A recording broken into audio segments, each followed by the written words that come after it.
नमस्कार विद्यार्थी मित्रहो, आज आपण या व्हिडिओमध्ये 12वी मराठीची जी प्रश्नपत्रिका आहे त्या प्रश्नपत्रिकेचं स्वरूप पाहणार आहोत। सुलभ मराठी या चॅनलवरती तुमचं स्वागत आहे। बघा, आता 12वीची प्रश्नपत्रिका जी असते मराठीची, त्या मराठीच्या प्रश्नपत्रिकेमध्ये आपल्याला ती किती गुणांची असते तर 80 गुणांची असते। मग त्याची विभागणी कशी केलेली असते तर गद्य जे असते ते 20 गुणांचं असतं, त्यानंतर पद्य आहे ते 16 गुणांच्यासाठी आहे, त्यानंतर साहित्य प्रकार एक आहे तो म्हणजे कथा आहे आणि ह्याच्यासाठी आपल्याला 10 गुण आहेत।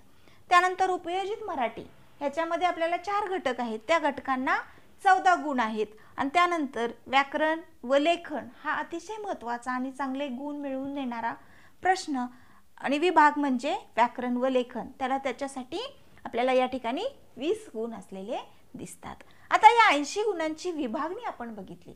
आता या विभागणीमध्ये आपल्याला प्रश्न कशा पद्धतीचे येतात तर बघा, पहिल्यांदा या ठिकाणी गद्य 20 गुणांचं जे आहे ते गद्यावरती आधारित असणार आहे। आता या गद्यामध्ये आपल्याला 2 गद्य येतात। प्रश्न पहिला म्हणजे कृती 1 मधील अ जो असतो तो आपल्याला 8 गुणांचा असतो आणि त्यानंतर प्रश्न कृती 1 मधील आ जो असतो तो आपल्याला या ठिकाणी 8 गुणांचा असतो आणि त्यानंतर कृती 1 मधील ई जो असतो तो आपल्याला या ठिकाणी 4 गुणांच्यासाठी आहे। असे एकूण आपल्याला 20 गुणांची विभागणी या गद्य विभागाची केलेली दिसते।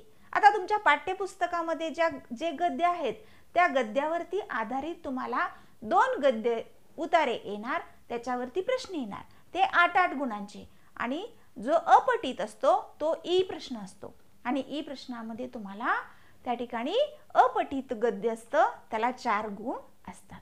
त्यानंतर पुढचा आहे तो म्हणजे पुढचा विभाग पद्य। पद्य विभागासाठी 16 गुण आहेत, ह्याच्यामध्ये आपल्याला कविता येतात। आता याची विभागणी कशी केलेली आहे बघा, तर ह्याच्यामध्ये कृती 2 मधील अ जो असतो तो 8 गुणांचा असतो, त्यानंतर कृती 2 मधील आ जो असतो तो आपल्याला 4 गुणांचा असतो आणि त्याच्यामधीलच ई जो असतो तो आपल्याला 4 गुणांचा असतो। अशी एकूण आपल्याला 16 गुणांची विभागणी या ठिकाणी दिसते। म्हणजे ज्या कविता आहे तुम्हाला पाठ्यपुस्तकामध्ये त्या कवितेवरती आधारित आपल्याला प्रश्न विचारले जातात, म्हणजे कृती विचारल्या जातात। त्यानंतर आता यामध्ये आपल्याला कृती 2 मधील जो ई आकडा असतो त्याच्यामध्ये आपल्याला और प्रश्न असतात बघा, म्हणजेच एक असतं रसग्रहणावर आधारित असतो आणि दुसरा असतो तो म्हणजे काव्य सौंदर्यावर आधारित आपल्याला कृती विचारल्या जातात। म्हणजे असं 8, 4, 4 अशी गुणांची विभागणी आपल्याला या ठिकाणी पद्यमध्ये केलेली दिसते। त्यानंतर आहे विभाग तो म्हणजे साहित्य प्रकार। या साहित्य प्रकारामध्ये आपल्याला 12वी साठी कथा साहित्य प्रकार या ठिकाणी आलेला आहे। मग या कथा या साहित्य प्रकारामध्ये तुम्हाला त्या ठिकाणी आपल्या लक्षात येतं बघा की 2 कथा आहेत, एक आहे शोध आणि दुसरी आहे गडी। या 2 कथा तुम्हाला अभ्यासायच्या आहेत। आता याला गुण आहेत 10 गुण बघा। मग या 10 गुणांची विभागणी कशी केलेली आहे तर पहिल्यांदा तुम्हाला कथा या साहित्य प्रकाराचा परिचय व्हावा म्हणून तुम्हाला माहिती दिलेली आहे, त्याच्यावरती आधारित तुम्हाला 4 गुणांचे प्रश्न असतात आणि तिथे तुम्हाला परिचय दिलेला असतो। त्या 4 गुणांसाठी परिचय देऊन तुम्हाला प्रश्न विचारले कृती विचारल्या जातात, ते 4 गुणांच्यासाठी आहे। त्यानंतर कृती 3 मधील जो आ आहे तो त्या ठिकाणी आपल्याला 6 गुणांच्यासाठी आहे। म्हणजे या ज्या 2 कथा आहेत या 2 कथावरती आधारित तुम्हाला प्रश्न विचारणार, कृती विचारणार आणि त्या ठिकाणी तुम्हाला 3-3 गुणांचे 2 प्रश्न लिहायचे आहेत। असे 6 गुण तुम्हाला त्या ठिकाणी दिसतात।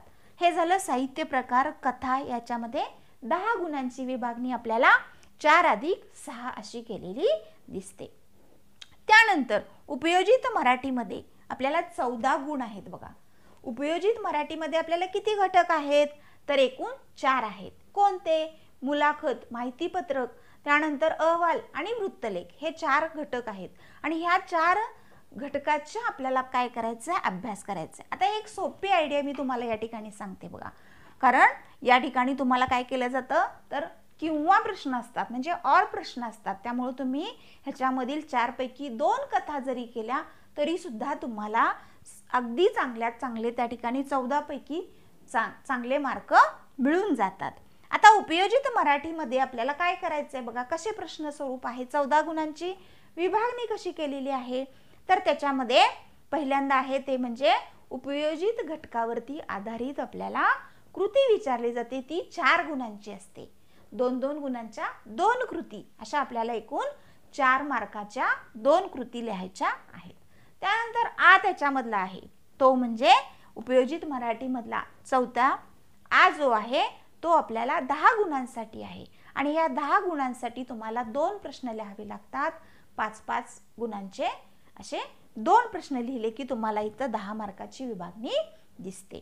जे एकूण झाले 14 गुण. या ठिकाणी उपयोजित मराठीमध्ये सुद्धा आपल्याला या ठिकाणी 14 गुण असलेले दिसतात.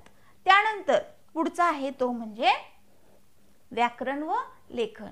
हे आपण अगदी 5वी पासून अगदी 1ली पासून म्हणला तर चालेल, आपल्याला व्याकरणाचे वेगवेगळी माहिती असते. मग व्याकरण व लेखन हे घटक आपल्याला दरवर्षी सगळ्या विषयामध्ये म्हणजे भाषा विषयामध्ये आपल्याला व्याकरण घटक अभ्यासावाच लागतो आणि त्याचे मार्क हे तुम्हाला पैकीच्या पैकी मिळतात. त्यामुळे आपण याचा विचार चांगल्या पद्धतीने, याचा अभ्यास चांगल्या पद्धतीने तुम्ही केलात तर पैकीच्या पैकी तुम्हाला मार्क मिळून जातील. आता व्याकरण या घटकामध्ये काय काय आहे बघा. आता व्याकरण व लेखन हे 20 गुणांसाठी आहे. व्याकरण 10 गुणांसाठी आणि लेखन 10 गुणांसाठी. मग व्याकरणामध्ये आपल्याला 10 गुणांची विभागणी कशी केलेली आहे बघा. तर पहिला आहे तो ते म्हणजे वाक्य रूपांतर. त्यामध्ये वाक्य रूपांतरामध्ये काय आहे तर आपल्याला विधानार्थी, प्रश्नार्थी, उद्गारार्थी आणि आज्ञार्थी हे वाक्याचे प्रकार आहेत. त्या वाक्याचं रूपांतर आपल्याला करायचं आहे. ते आपल्याला 2 गुणांसाठी आहे. दुसरा आहे प्रश्न तो म्हणजे समासाचा. आता या समासामध्ये 2 गुणांचा आहे बघा आपल्याला. मग या समासामध्ये प्रकार आहेत. या समासाचे प्रकार तुम्हाला अभ्यासावे लागतील. या चॅनलवरती आपला जो समासाचा सुद्धा व्हिडिओ आहे तो सुद्धा तुम्हाला त्याच्यासाठी उपयुक्त आहे. तो तुम्ही पाहू शकता. त्यानंतर तिसरा आहे तो म्हणजे प्रयोग. ह्या प्रयोगाचा सुद्धा व्हिडिओ या चॅनलचा आहे, तो सुद्धा तुम्ही पाहू शकता.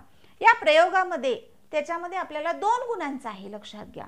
आणि हे 2 गुण पैकीच्या पैकी आपल्याला मिळतात आणि ते मिळालेच पाहिजेत. कारण आपण जर तसा व्हिडिओ तुम्ही पाहिला तर तो व्यवस्थित अगदी तुम्हाला समजण्यासारखा अगदी सोप्या भाषेमध्ये दिलेला आहे, तो तुम्ही बघू शकता.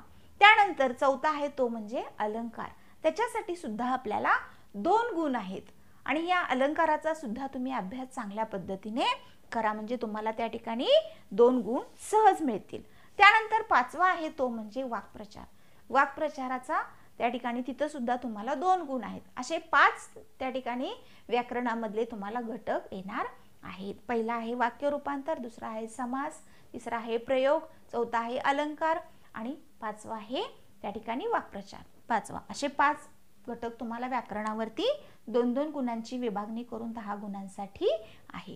त्यानंतर अतिशय महत्त्वाचा सगळ्यात जास्त मार्क आपल्याला निबंध लेखनामध्ये मिळतात. 10 गुण आहे त्याच्यासाठी, लक्षात घ्या.